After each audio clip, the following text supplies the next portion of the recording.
Hey, everybody. Welcome back to the Beauty is Podcast. My name is Kacee. I'll be your host for today. So the beauty tip, the all-natural beauty tip that I want to share with you, I'm sure you have what you need already in your cupboard. It's coconut oil in your hair. Listen, I have loved doing this. I used to live in Colorado. Now I live in California with all the fires. California is dry, dry, dry.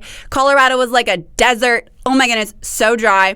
And so I would put coconut oil in my hair and I would wear it overnight. You would think it would add grease. That's not true. Because of the moisture, it actually minimizes the grease, so to speak, because your hair would overcompensate to create grease to naturally moisturize your hair. So putting the moisture in creates this glow. It makes it more soft. And then this kind of like luminous air to it as well. And so I wear it all night. And then also because of the coconut oil, it massages your scalp. It promotes natural hair growth. I have loved this, especially my hair's curly today, but especially when I straighten it. Sometimes my ends would be like really frayed and really dry. So anyways, you got to try it. Wear it all night. Put it on when your hair is damp and then just wash your hair like 3 times the next day. It's awesome. Okay, so here is the word, y'all. I am like bursting. I'm so excited to disclose what I've discovered in the word. So what we are going to be doing, the thesis, so to speak, of today's podcast surrounding what are biblical perspectives about beauty. The thesis is we're going to debunk the lie that beauty, external beauty, even in and of itself, is bad. If you're a Christian, I'm going to say again, we're going to debunk the lie that external beauty in and of itself is bad. And I think, I've discovered that there's kind of this air of like condemnation, almost like if you're aware of external beauty, there's this like you're vain, and like vanity is like the devil, and like like you've got to be like just totally focused on internal beauty. And I'm not seeing that biblically. So I'm going to take us to the scriptures. It's 1 Peter 3:3. I'm reading it in the NLT. So it reads like this. Don't be concerned about the outward beauty of fancy hairstyles, expensive jewelry, or beautiful clothes. You should clothe yourself instead with the beauty that comes from within, the unfading beauty of a gentle spirit, which is so precious to God. Okay, so now that says don't be concerned about the outward beauty. And I think that has been the air of confusion for a lot of believers. It's like, well, that says don't be concerned with jewelry, hair, clothing, like the external things, and explicitly says don't be concerned. So when I first discovered this, I went to the Word and I was like, Lord, reveal truth. I will teach whatever you want me to teach about beauty. And so I started digging. And so if you were to look at that scripture in other versions of the Bible, so that was the NLT, right? Another version says, the Good News translation says, you should not use outward aids to make yourself beautiful, such as the way you fix your hair or the jewelry you put on or the dresses you wear. That is so explicit. That says no jewelry, no braids, no fancy clothing. You should not use outward aids to make yourself beautiful. I kept reading, right? I'm like, okay. Because I'm building a brand on fitness and fashion and like celebrating external beauty. But I'm like, Lord, I'm your servant. Teach me. The Christian Standard Bible says, don't let your beauty consist of outward things like elaborate hairstyles, so on and so forth. Again, explicit, exclusive, external beauty, bad. That's what I'm getting from this.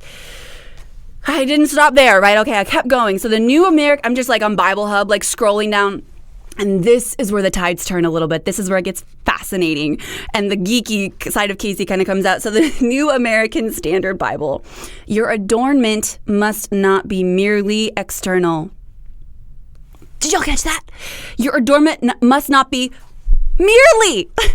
Merely is so much different than don't be concerned at all. This says don't be merely concerned.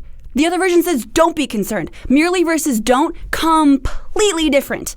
And then I go to the New King James Version, which is sort of my go-to because it's literal. It's a literal translation, a literal breakdown of the Greek. You got the Greek words, and then they took those words and put English words to explain what the Greek said. So it's literal. NLT is the best for interpretive. The New King James is best for literal. It says, or the King James technically, but the New King James is much easier to understand. Very, very similar. It says, do not let your adornment be merely outward. I saw the word merely again. And I'm like, okay, that's it. We're going to the Greek. What does the Greek have to say about this? So again, I'm looking up the word beauty in the word, and we're unpacking it and studying it and teaching it here because I want to know what does the Bible say about beauty. So I entered this open-handed going, okay, God, if jewelry and clothing and doing your hair is something we shouldn't do, according to some of these versions, great, we won't do it. But then we go to the Greek. Oh, this is amazing. So the word adornment, I'm geeking out. The word adornment in the New King James, right? If you go to the Greek, it's the word, here we go, it's the word cosmos. What do you think of when you hear the word cosmos? I thought of galaxy, right? World. Well, you're on the right track. Cosmos in the Greek is defined as world, and it's defined as worldliness. I'm going to read this straight out of the Blue Letter Bible. World affairs, the whole circle of earthly goods, endowment, riches, advantages, pleasures, which through hollow and frail and fleeting stir desires, seduce from God, and are obstacles to the cause of Christ. So we're talking about cosmos is separateness from God. And then I was like, okay, well, let's cross-correlate this. Where is cosmos located in other parts of the word? Get this, John 3:16, say it with me. For God so loved the world that he gave his only begotten son, that whoever believes in him shall not perish, but what? Have eternal life. For God so loved the cosmos. We're talking about separateness from God. God loves the world, so therefore he gave his son to reconcile the world who is lost and separate from him to himself. So if you pedal way back to 1 Peter 3:3, what God is talking about through Peter is that beauty that is separate from God is not good. Which makes total sense to me. Anything that's separate from God is not good. Yeah, anything. But worldliness, the worldly beauty, that's what we can't get caught up in. And I think sometimes that scripture has been used to kind of be like this, pow, pow, like ammunition. And that's just not true. And we're going to drive this point completely home. And we see that I'm talking external beauty today. We're going to focus on that. We're talking clothing and jewelry and braiding of the hair. These things are not bad in and of themselves because we see in Psalms 45 and Proverbs 31 examples of the Lord highlighting godly women who care about external beauty, who are wearing fancy clothes and who are externally beautiful. And it's presented in a way that is positive. Okay, so we've got 1 Peter 45:13. The bride, a princess, looks glorious in her golden crown. In her beautiful robes, she is led to the king. Proverbs 31:22. She dresses in fine linen and purple gowns. So are you guys hearing what I'm saying today? I think that there has been this air of condemnation of if you focus on external beauty, you're vain. And that's simply not true.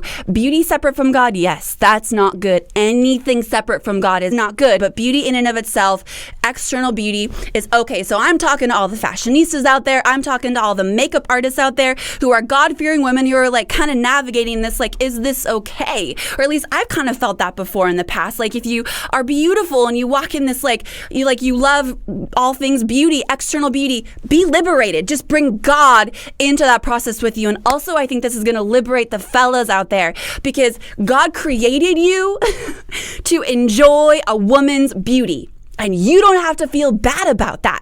If we're talking about is external beauty in and of itself bad or vain, I'm here to tell you boldly, no. God made men, and we're going to unpack this in the scriptures, God made men to be attracted or provoked by a woman's external beauty. And so all the brothers out there who are I like this girl. She's beautiful, but am I wrong, for being interested in her because of her beauty? No, you're not. But we'll talk about how it's not just the external, guys. You've got to get into the internal. You've got to see the whole picture. You want to value both. But if you're provoked first and foremost by your external beauty, listen, that's okay. That's okay. You do not have to feel bad about that or vain about that. So, running out of time. Wasn't this so good? If you got anything out of this, please share it. We're at the beginning stages of this, and I would love your participation in this. But we're going to get into more of external beauty, internal beauty, all things beauty for what the word says about it. So anyways, until next time, God bless y'all.